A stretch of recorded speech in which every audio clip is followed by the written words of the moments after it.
In the golden age of Augustus, when marble monuments gleamed beneath the Roman sun, the empire declared itself the moral center of the world. Yet behind those polished statues of virtue, a quieter terror ruled every household. One law, the Lex Julia de Adulteris Coercendis, gave fathers and husbands the right to spill the blood of their own wives in the name of purity. It was not lust that condemned them, but politics dressed as morality. Tonight, we open the sealed doors of Rome's hidden chambers, where love became treason and virtue demanded execution. This is not legend. These are the forgotten truths of the empire that claimed to civilize the world and ended up consuming its own. In the final decades of the 1st century BCE, Rome stood at the edge of transformation. Civil wars had ended, temples were rebuilt, and Augustus, first among equals, promised moral rebirth. Yet peace, in his vision, required discipline.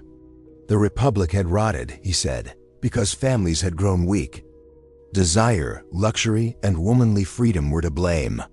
From this conviction came a decree that would haunt generations, the Lex Julia de Adulteris Coercendis. The law was spoken of as a purification, a noble safeguard of matrimony. But in whispered corridors of marble, senators already saw its darker use. It did not only define adultery, it redefined ownership. A wife's body, her choices, even her silence, became property of the state. Husbands could accuse, fathers could condemn, and the empire itself became executioner. Publicly, Augustus framed the law as a return to ancestral virtue mos maiorum. He lectured before the Senate that Rome's greatness was built upon the chastity of its women. Behind him stood bronze effigies of mythic matrons Lucretia, Claudia, Cornelia, silent witnesses to a morality forged in blood. When the decree was read, applause thundered through the chamber, yet unease flickered across faces that understood how easily accusation could replace evidence. Soon, rumors replaced justice.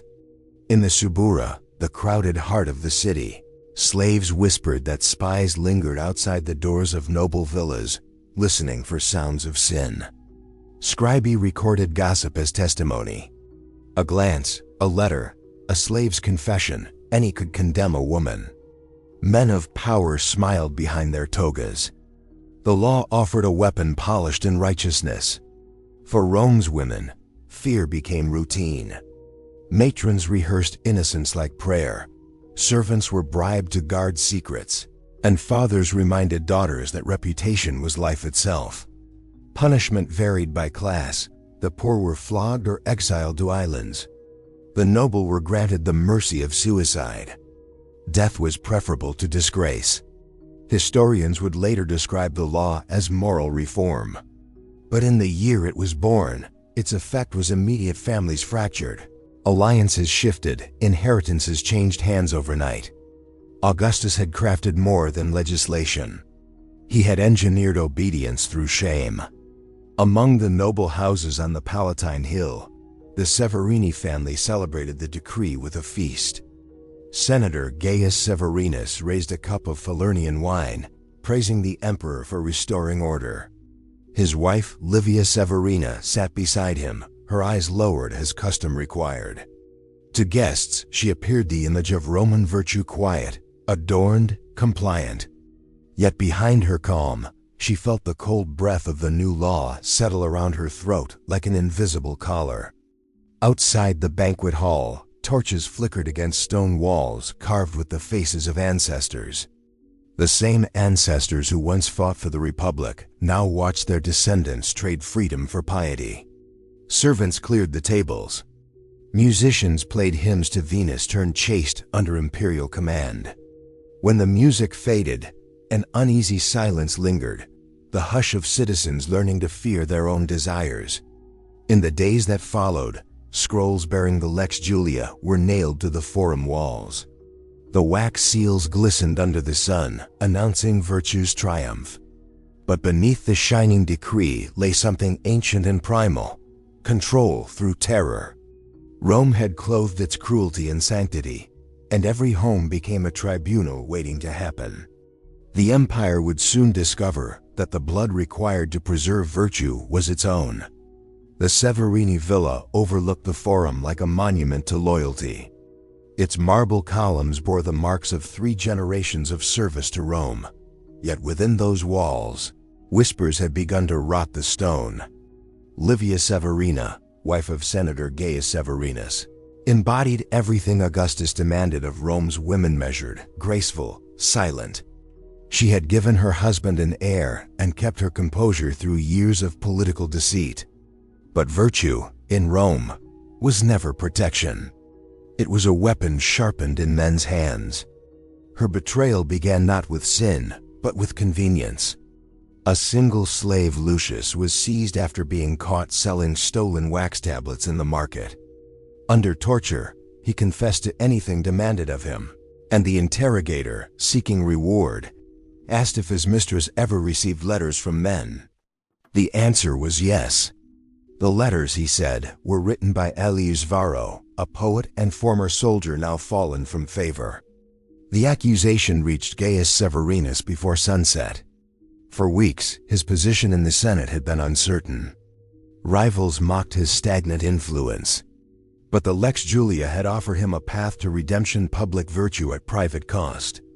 A husband who condemned an adulterous wife became a model citizen. Gaius saw opportunity in the ashes of affection. He confronted her in the atrium as torches flickered against painted walls. Livia stood before him, hands folded, her eyes fixed on the mosaic of Neptune beneath her feet.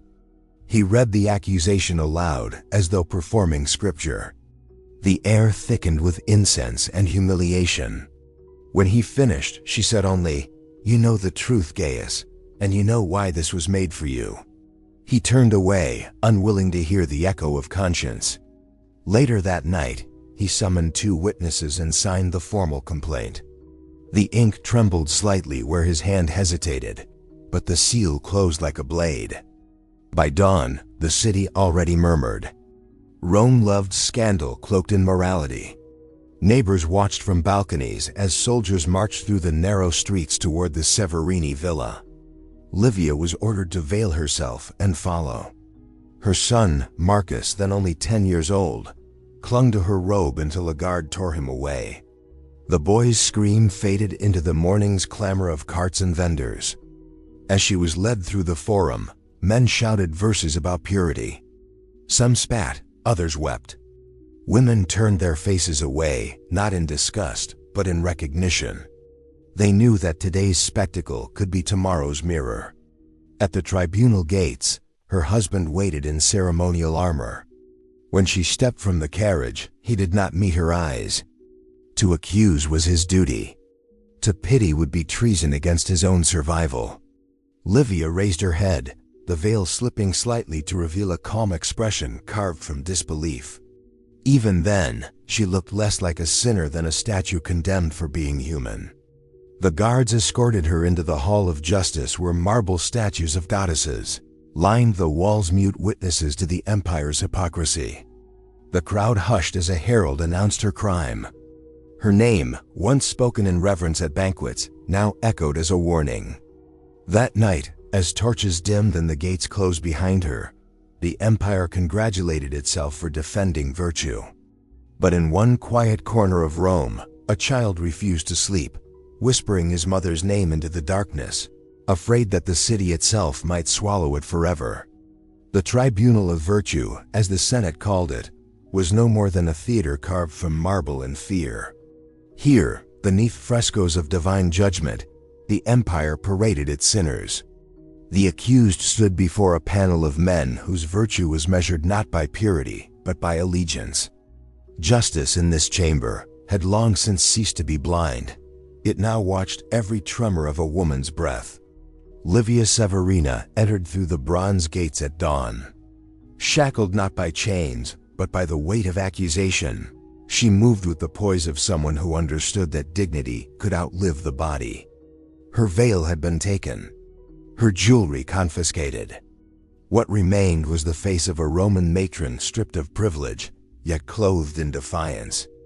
The presiding magistrate, Lucius Cornificius, was a friend of her husband and a loyal servant to Augustus. He began the hearing with ritual words. Rome purifies itself through the punishment of sin. The sentence, though not yet declared, hung in the air like incense, thick, sweet, and suffocating. Witnesses were called. The first was the slave Lucius, his hands trembling, his eyes darting between his master and the judges. He repeated his confession, embellished by fear. He claimed to have delivered letters between his mistress and the poet Aelius Varro. When asked for proof, he gestured vaguely, speaking of hidden scrolls burned in panic. The magistrate nodded as though truth had been spoken. Then came whispers of sightings, of a figure cloaked in red entering the Severini garden at night, of laughter behind shuttered doors. None could swear certainty, yet each word fell upon parchment as though carved in stone. Rome did not require evidence when spectacle sufficed. Livia was asked to defend herself. Her voice, when it rose, was steady. "I have loved my husband," she said, "as the law commands. I have honored my house and borne its heirs. If letters came to me, they came as verses of friendship, not betrayal. But you," her gaze swept the chamber, "you have turned poetry into proof, and fear into faith." A murmur ran through the crowd. Some pitied her courage. Others feared its contagion. The magistrate ordered silence and turned to Gaius Severinus. "Do you maintain your accusation?" The senator hesitated only a heartbeat before replying, "I do." It was enough.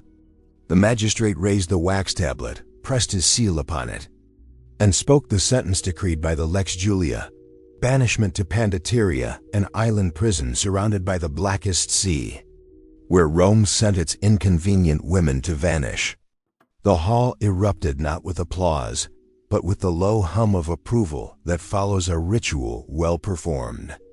Livia closed her eyes. She thought of her son, of the garden where she once watched him chase fireflies, of the marble steps now cold beneath her feet. When the guards moved to escort her, she whispered to one of them, "Tell Marcus to remember that truth survives longer than empire." As she was led away, the magistrate ordered the poet Varro to be found and executed. The empire required a pair of sinners for balance. Outside, rain began to fall over the forum, washing the dust from statues that had witnessed centuries of blood and virtue. Rome, immaculate once more, prepared for the next purification. Exile in Rome was a polite word for burial. The condemned were not executed, they were simply erased. When Livia Severina was sent to the island of Capri, her name was struck from records, her portraits removed, her servants reassigned. To the Senate, she no longer existed. To herself, she had become a ghost still forced to breathe. The villa stood at the edge of a cliff where the sea clawed the stone below like a beast desperate to swallow memory. Once built as a retreat for nobles, it now served as a prison for women whose beauty or defiance had offended men of rank. The locals called it Domus Silens, the house of silent walls. Its silence was not absence, but suffocation. Inside, 12 women lived beneath a roof that leaked salt and despair. They wore plain linen, ate from wooden bowls, and spoke only when commanded. At night, the sound of the sea became their confessor, relentless, ancient, and cruelly free. Livia arrived with a single chest, 2 tunics, a comb, and a folded parchment containing a poem written by her son when he was 10. The guard who escorted her, an old veteran with clouded eyes, whispered as he locked the iron gate, "No one leaves here, my lady. Not even memory." Days bled into weeks. The women marked time not by calendars, but by the scratches. They etched into the stone courtyard, lines that grew like roots across the walls. They whispered stories of their former lives, a governor's daughter accused of betrayal, a widow condemned for refusing remarriage, a priestess punished for keeping her vows too faithfully. They were Rome's forgotten daughters, each sacrificed to preserve a husband's honor or a senator's ambition. Together, they formed a choir of silence. When one wept, the others turned away, for grief was contagious. Livia began to write again, using crushed berries and shards of tile. She etched her verses into the wall behind her cot, not prayers, but memories, the scent of her son's hair, the tremble in her mother's voice, the laughter that once echoed through marble halls. Each word became resistance carved in stone. At dusk, the women gathered near the courtyard's broken fountain. They recited fragments of poetry, Virgil, Ovid, lines remembered from lives they were no longer allowed to claim. The words rose into the air like ghosts demanding to be remembered. One night, as the moon burned red above the sea, a new guard arrived, young, solemn, and visibly uneasy. He had heard rumors that some of the exiles walked the corridors after death, whispering verses into the ears of sleeping sentries. When he saw Livia's writings, he crossed himself. "Why do you write?" he asked. "So that Rome cannot forget what it buries," she answered. He said nothing, but in the days that followed, he began leaving scraps of parchment near her door, fragments of news from the mainland. One carried a Senate decree. Her father had been summoned to deliver the family's honor through justice. Livia read it in silence. The waves crashed below as if applauding fate. She turned to the wall, added one final verse beneath her son's name. "Truth has no grave deep enough." That night, the women sang softly, their voices rising through cracks in the ceiling, carried by wind and water toward the world that had forgotten them. Somewhere across the sea, Rome slept, proud, pure, and deaf to the echoes of the damned. In Rome, honor was currency, and blood its purest form of payment. When the Senate decreed that Livia Severina's family must cleanse the shame, her father, Gaius Severinus, received the order as one might receive divine punishment. He had once been a man of quiet intellect, a senator respected for restraint. Now Rome demanded he become an executioner in his own home. The ritual of honorable death had long been preserved in the law. A woman of status accused of adultery could be allowed to die by her own hand, preserving her family's dignity, provided her death was witnessed, recorded, and sanctified by silence. It was called mors decora, a decorated death. Gaius traveled to Capri under military escort. The villa had grown quieter since Livia's last night of writing. The other women sensed the shift in the air. They had seen fathers before, walking up the steps with trembling hands and empty eyes. When he entered her chamber, Livia was seated beside the wall of verses she had carved.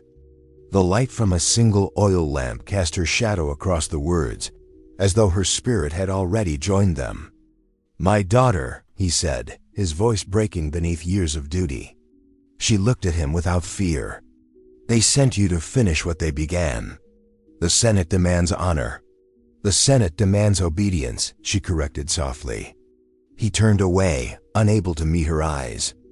The guards placed the ritual dagger upon a folded crimson cloth. Its blade was new, untested, polished, a reflection of Rome's idea of virtue. On its hilt, the Senate seal gleamed like a mocking witness. Outside, the priest of Vesta recited verses of purification. Incense burned, filling the air with a heavy sweetness meant to mask decay. The witnesses stood silent, senators' envoys, a notary, 2 soldiers. No one looked directly at her. Livia rose slowly, the linen of her robe whispering against the floor. She reached for the dagger and studied it with the detached curiosity of a historian examining an artifact of cruelty. "Do you think this brings Rome peace, Father?" Gaius said nothing. "Then let them see peace," she murmured. With deliberate calm, she took a shard of charcoal from the lamp tray and wrote upon the blade's edge her mother's name, Cornelia, the woman who had once taught her to read the poets, long dead of fever before the empire's laws turned mothers against daughters. She pressed the dagger's point to her chest. The priest began to chant the closing rites, his voice trembling. But Livia interrupted. Her final words were not prayer, but testimony. "Tell them," she said, "virtue is not what men claim it to be. It is what women lose to prove their loyalty." And then she fell forward, one breath, one sound and silence. The witnesses did not move. The notary recorded the time of death, sealing the tablet with wax. The soldiers folded the crimson cloth back over the dagger. Gaius Severinus stood motionless, his daughter's blood on his hands, not from the wound, but from touching the weapon as it was taken away. He was praised in the Senate for his honorable act. Yet from that day, he never spoke again in public session. Those who sat beside him noticed his hands never stopped trembling, as if invisible ink stained them still. Rome had been cleansed, but only in appearance. Beneath the marble floors of its sanctuaries, the blood of the virtuous began to rot. The day after Livia Severina's death, Rome feasted. Not in mourning, but in triumph. In the marble heart of the Forum, tables were laid beneath garlands of laurel and silver lamps. Senators gathered in embroidered robes, their sandals polished, their laughter sharp enough to pierce the heavens. To the empire, another stain of immorality had been cleansed. The Lex Julia, the law of purity, had worked once again. The feast was called Cena Virtutis, the banquet of virtue. A grotesque invention of politics, it was held to honor those who preserved the moral order. On that night, her death was transformed into spectacle. Her name was not spoken, but everyone knew the tale. Whispers rippled across the marble like wine spilling from broken cups. The senator's daughter, they murmured. A tragedy, but necessary. A sacrifice to remind Rome of its virtue. At the head of the table sat Lucius Cornelius Varro, one of the architects of the Lex Julia, his voice carried above the others, smooth, resonant, rehearsed. Virtue, he declared, is not born in softness. It must be hammered like bronze, through punishment, through discipline, through blood. Applause followed. Slaves moved silently among the guests, pouring dark Falernian wine, the same color as the blood that had soaked the stone floor of the villa. The camera of history lingers here, the flicker of torches, the gleam of fruit piled high, the gold leaf platters heavy with roasted meat. Each dish named after abstract ideals, fides, pietas, virtues. The irony was almost divine. Among the women seated behind the senators, wives, daughters, mistresses, silence ruled. Their faces were carved masks of obedience. They knew better than to speak when the law's architects celebrated. Some had known Livia Severina. One had shared childhood lessons with her beneath the same tutor. She stared at her untouched wine and whispered to her slave, she was worth more than all of this marble. The slave did not answer. Slaves were not permitted opinions. As the feast continued, speeches multiplied. One senator toasted the emperor for restoring order to Rome's homes. Another praised Gaius Severinus for his example of paternal devotion. The words twisted the truth into honor, the murder into virtue. At the height of the celebration, a musician played the aulos, the reed flute of mourning. The melody rose thin and trembling through the smoke of torches. For a moment, conversation faltered. Even the drunkest senators seemed to hear something beneath the notes, a whisper, faint but insistent, as if a woman's breath passed through the pipes. Lucius Varro laughed to break the tension. Even the gods approve, he said, raising his cup. May all disobedient hearts learn from her. The laughter returned, louder, more forced. The sound of men burying guilt beneath noise. Outside the Forum, the city slept uneasily. In dark alleys, women whispered her name despite the decree forbidding it. In temples, veiled priestesses lit candles without explanation. Somewhere beyond the Tiber, a beggar claimed he saw her shadow near the water, her robe drifting like mist. At dawn, as the senators stumbled home through streets littered with fruit peels and wax drippings, the last torch guttered out beside the statue of Venus, the goddess of love, now spattered with a single drop of wine that looked, in the half-light, exactly like blood. Rome had celebrated its purity. But even as the sun rose, a stain had already begun to spread beneath its marble skin, unseen, irreversible, and alive. Virtue dies quietly, but guilt does not. Weeks after Livia Severina's death, something began to stir in the city that had buried her. It started as murmurs, carried between market stalls and temple courtyards, spreading through the veins of Rome like fever. The Senate called it superstition. The priests called it blasphemy. The women called it truth. They said her spirit walked. Every morning, flowers appeared at the base of her father's estate, wild violets, not grown in the city, arranged in careful circles. At first, the guards removed them. Then, when the offerings returned each dawn, they began to avoid the place altogether. One swore he heard faint singing near the gates, the sound of women's voices echoing through the empty courtyard. Near the forum, children began to whisper of a pale figure seen crossing the colonnades at night, her robes torn, her hands stained with shadows. Merchants swore that statues bled from the eyes during the Senate's meetings. A soldier who had once guarded her exile claimed that, in his sleep, he felt the weight of unseen hands press against his throat. The Senate met in secret to suppress the stories. Lucius Varro, the law's proud author, dismissed them publicly as the inventions of weak minds. Yet even he began to attend sacrifices at midnight, begging unseen gods to silence the rumors.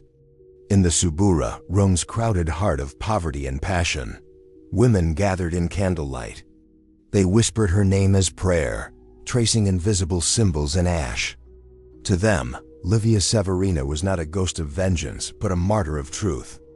They left drops of their own blood on small shrines built from broken tiles, believing that her spirit would watch over those wronged by men's laws. One night, beneath the forum's ancient stones, a servant cleaning the Senate floor found a message scratched faintly into the marble. "Virtue remembers." The next morning, the inscription was gone, but another appeared days later. On the base of the statue of Augustus, justice wears her face. The city shuddered beneath the weight of unspoken fear. A priest of Vesta was found dead beside the Tiber, his eyes wide open, his hands clasped in prayer. The last thing he had written on a wax tablet was a single word: forgive. The rumors grew until even the emperor's advisors urged caution. Rome could not afford a haunting of its own making. Decrees were issued. Any who spoke her name would face exile. But silence only fed the legend. Every whisper was a rebellion. Women began wearing small fragments of linen stitched into their tunics, pieces of cloth said to be soaked in seawater from Capri. The tears of the forgotten. Senators' wives fainted in temples when her name was mentioned, as if their own guilt had become a curse. The narrator's voice, calm yet hollow, observes, Rome had turned one woman's suffering into ritual. What began as punishment became myth, and myth became resistance. In hidden corners of the city, young girls left coins and petals at the entrances of the forum. Some swore that when the wind passed through the pillars at night, it carried her voice, faint, rhythmic, like a heartbeat carved into stone. No one saw her face. No one needed to. Because in every trembling hand, every cautious glance, every whispered secret, Livia Severina still lived, not as a woman, but as a question Rome could never answer without condemning itself. Rome had forgotten her, but her blood had not. 20 years after the death of Livia Severina, a soldier returned from the northern campaigns. His name was Marcus Severinus, her son. He had left Rome as a boy, sent away by his father to serve under the banners of Germania. He returned a man carved from ice and steel, bearing scars that whispered of both war and silence. To the Senate, he was another veteran, a loyal commander of the empire's endless wars. But to those who remembered his mother's name, he was a shadow the city had hoped would never return. The empire had changed little. The Lex Julia still ruled over homes and hearts. The law that had condemned his mother now filled the coffers of corrupt officials who wielded virtue as a blade against rivals. Adultery trials had become performances, Wives paraded in chains, husbands weeping on cue before the crowd. The city that once claimed purity now stank of hypocrisy. Marcus came home to an empty estate. The Severinus villa, once adorned with ivory and frescoes, was cold and hollow.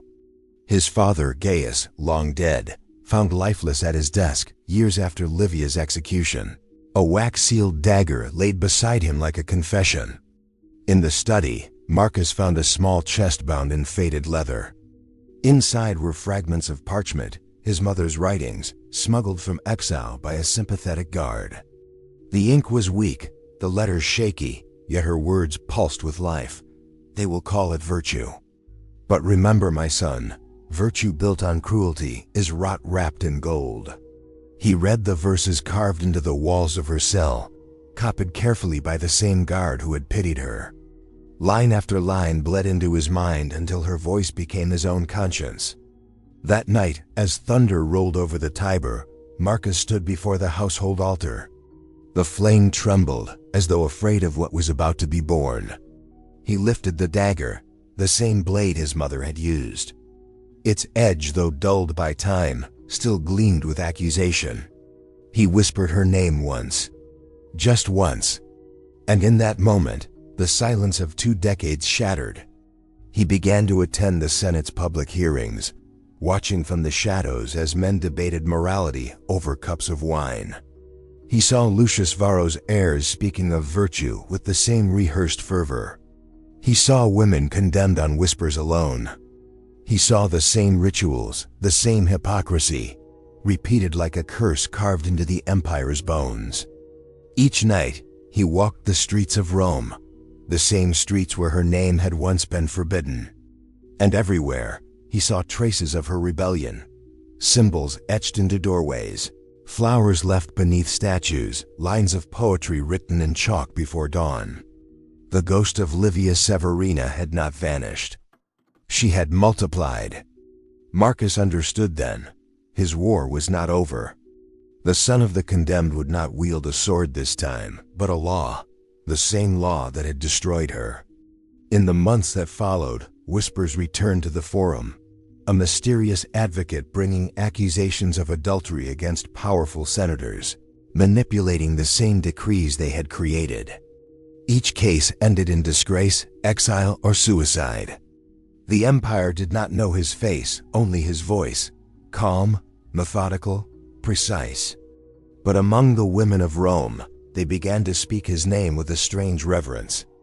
They said the ghost had found her hand again, and it now wore a soldier's ring. He sought justice, but Rome only understood retribution.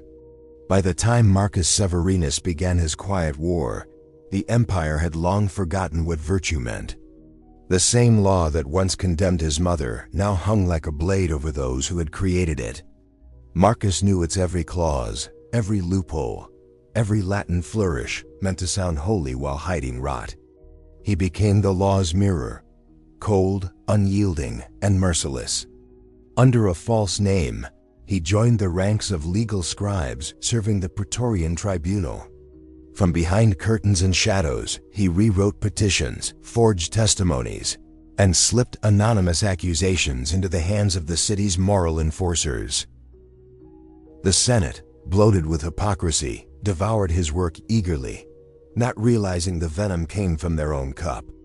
One by one, the mighty began to fall.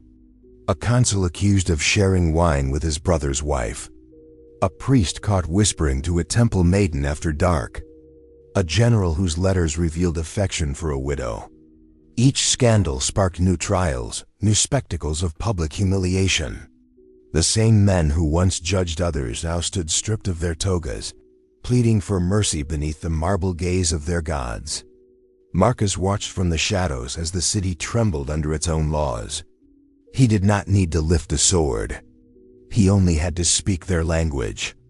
Soon, fear replaced faith. Husbands spied on wives, wives betrayed husbands, slaves whispered secrets to survive. Senators began accusing each other preemptively, desperate to prove their own virtue. The tribunals overflowed. The prisons filled with noble blood. Rome turned against itself, not by rebellion, but by obedience. The narrator's voice grows cold. It was not foreign enemies who wounded the empire. It was the empire's belief in its own righteousness. Whispers of Marcus's unseen hand spread through the lower districts. They called him the ghost of the Lex Julia. Some said he was an avenging spirit, others a fallen magistrate seeking redemption. But no one could name him, and those who tried found themselves condemned the next week. The emperor's advisors grew restless. The law had become uncontrollable, feeding on suspicion like wildfire. Records of false confessions multiplied, driven by torture and fear. Yet the Senate refused to repeal the decrees. To do so would be to admit their own guilt. Rome's moral system, once its pride, now devoured its masters. One evening, Marcus stood on the Palatine Hill, watching torches snake through the streets below as another accused senator was dragged toward the prison. The cries echoed like ghosts of the women once condemned, his mother among them. He whispered, "You wanted virtue. Now drown in it." The next morning, a parchment appeared on the Senate doors. No one saw who placed it there. The handwriting was elegant, deliberate. It read, "The empire bleeds not from its enemies, but from the wounds it inflicts upon its own conscience." Panic spread. The senators met behind locked doors, accusing spies and ghosts alike. But Marcus was already gone, vanished into the labyrinth of alleyways that once hid his mother's followers. Rome's foundations trembled under invisible justice. The narrator concludes, Marcus Severinus became what his mother could not, the hand of consequence. Yet vengeance, even when righteous, stains the soul of the just. In the Senate chambers, the marble floors glistened red, not from war, but from fear. Rome, once proud of its purity, now reeked of its own sanctity, turned sour. The empire's self-inflicted wound had begun to bleed. Beneath a ruined villa, forgotten voices waited to be heard. Marcus Severinus returned to his ancestral estate under a false moon, guided only by the memories that refused to die. The villa had long been abandoned, its gardens strangled by ivy, its statues faceless with decay. The scent of ash and damp stone lingered, as if the place itself still mourned. He walked through the echoing halls where his mother had once sung to him.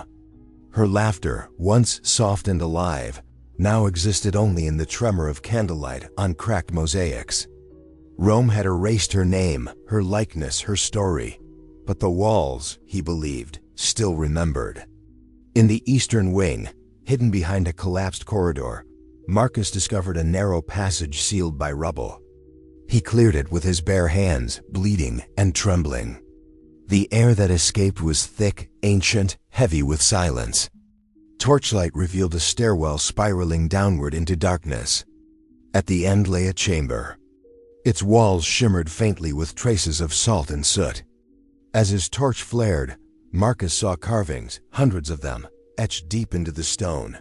Names, dates, fragments of words. Each line spoke of a woman condemned under the same law that had killed his mother. Livia, for loving one beneath her station. Julia, executed for disobedience. Claudia, accused by her own kin. Each name was a wound Rome had tried to bury. Marcus sank to his knees, tracing the carvings with shaking fingers. These were not just victims, they were voices Rome had silenced. Someone, perhaps a servant or grieving father, had carved these names in secret. Perhaps even his own father, desperate for forgiveness he would never earn. In the center of the chamber stood a marble slab, half broken, inscribed with a single phrase in Latin, Ut Roma Memonerit.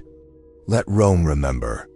He understood then, this was not a tomb of bodies, but of truth.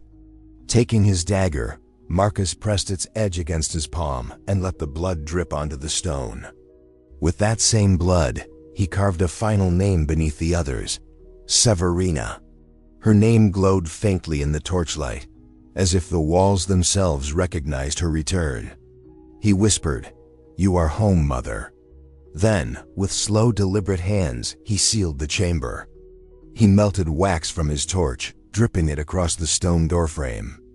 Into the soft wax he pressed his ring, the crust of his family, marking it with his curse. Let Rome remember what it buried. Above, the wind howled through broken marble as if echoing her final breath. The narrator's voice deepens.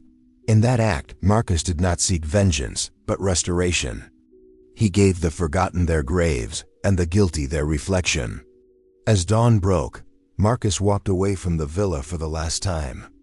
Behind him, the tomb of names remained hidden, preserved by secrecy and shame. Yet the curse began to work. Whispers spread among slaves and matrons, tales of an underground shrine where condemned women still wept. No one could find it. No one dared to look.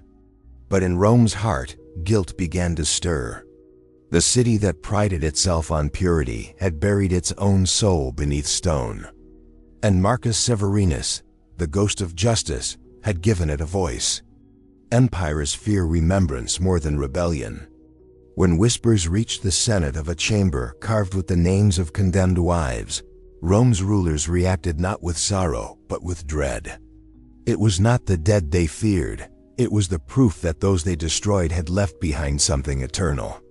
Word spread that Marcus Severinus, son of Livia Severina, had uncovered a sanctuary of guilt beneath his family's estate, a shrine to every woman the empire had silenced in the name of virtue. The Senate met in secret, beneath flickering lamps and heavy draperies.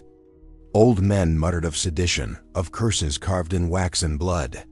They feared that Marcus's discovery would unravel the illusion of Rome's moral supremacy. And so, in the same breath that had condemned his mother, they issued a decree of erasure. Every trace of the villa, every mark of rebellion carved into its stone, was to be destroyed. Soldiers marched at dawn, their armor glinting like knives in the pale light. The estate on the outskirts of the city stood silent, its doors unbarred, its halls thick with dust and memory. Marcus did not flee. He stood among the shadows of his ancestors, awaiting them. To run would be to admit guilt. To remain was to declare defiance. When the soldiers entered, they found him in the underground chamber, kneeling before the wall of names. Wax seals burned faintly, the air heavy with the scent of olive oil and ash. Marcus turned as the first torch was lowered. His voice was calm, neither pleading nor proud, when he said, "If memory is a crime, then Rome is already guilty." They dragged him through the halls his mother once walked, the marble floors echoing with boots and shouts. Flames followed behind. The villa, once a monument to respectability, became a funeral pyre for Rome's conscience. Smoke bled into the sky, carrying with it the names of the forgotten. From the city's hills, the fire could be seen rising, a thin, defiant scar against the horizon. Citizens whispered that it burned longer than any other blaze that season. Women, standing at their windows, watched in silence. They did not pray for Marcus. They prayed that the wind would carry those names beyond the reach of the Senate's edicts. Marcus was not executed. Exile was deemed the more fitting punishment, to wander the empire that had orphaned him twice. He was paraded through the streets, chained but unbroken, as senators looked on from their shaded balconies. No one dared meet his eyes. He carried no weapon, no scroll of accusation, only the soot of his family's ruin clinging to his hands. When he was finally led beyond the city gates, the fires at the villa still smoldered. But those who ventured near in the following days swore they saw something impossible. Beneath the blackened stone, faint traces of letters glowing through the soot. Names once buried now shimmered like embers refusing to die. Rome believed it had purged the memory of its shame. Yet in the ashes, the empire's silence had turned against itself. For every law written in marble, there now existed a name carved in fire, and history, though it may bend to power, never truly forgets. Rome had tried to cleanse itself with blood, but the stain only spread. Within a single generation, the empire that once paraded its morality before the gods began to rot from within. The Lex Julia, the law that had promised virtue and order, became a relic of mockery whispered in the corridors of power. Behind every senator's smile lingered the shadow of his own corruption. It began with scandal. The wives of magistrates were discovered bribing priests to conceal affairs, while their husbands, those loudest in their moral decrees, were accused of violating their own slaves. The hypocrisy that Marcus Severinus had once exposed returned to consume those who had buried him in disgrace. Trials that once condemned women now turned inward, dragging men of high birth into the same pit of accusation. Then came the sickness. The year's summer brought a fever from the docks, a plague that crept from the Tiber's stagnant waters into Rome's marble halls. It did not discriminate. Senators, generals, and priests fell alike, their bodies laid side by side in the streets they once ruled. Those who survived whispered that the gods had abandoned the empire's heart, repulsed by its false virtue. In those same days, small scrolls began to appear, rolled parchment sealed with wax bearing the insignia of a broken dagger. They were found in temples, bathhouses, and the stalls of the forum. Some said they were letters from the north, carried by deserters and traitors. Others believed they came from Marcus Severinus himself, still alive in exile, wandering through the provinces. Each scroll carried fragments of a single message, words not of vengeance, but remembrance. He wrote of his mother's death, not as tragedy, but as truth. He spoke of the women Rome had cast aside, of their strength in silence, and of a justice that did not come from the Senate or the gods, but from memory itself. A law that kills love cannot protect virtue, the letters declared. An empire that silences its mothers silences its own future. The letters spread faster than the plague. Women read them in secret, copying them by lamplight, hiding them beneath tapestries or in jars of grain. Some recited them as prayers. In the streets, whispers turned into quiet defiance. Statues of Augustus were found marked with faint inscriptions. Virtue is not obedience. The Senate ordered punishments for blasphemy, but no one confessed. Guilt, once public spectacle, had turned private, festering in the hearts of Rome's rulers. By the year's end, the marble temples that had once celebrated purity stood half empty. The city reeked of death and decay. The law of chastity remained, but no one dared invoke it. The emperor's decrees were read before hollow crowds. What began as an empire's moral crusade had ended in silence, a silence heavier than guilt itself. Some say Marcus died far from Rome, buried in a nameless grave beyond the Alps. Others claim he returned in secret and watched the city's decline from the shadows. But one truth endured. His mother's name, once forbidden, was whispered again. Livia Severina, not as a symbol of shame, but as the first to bleed for truth. Rome's virtue did not die with her. It died with the men who claimed to define it. In trying to cleanse itself, the empire drowned in its own sanctity. What remained were echoes of women who refused to die quietly, and of one son who gave their silence a voice that time itself could never erase.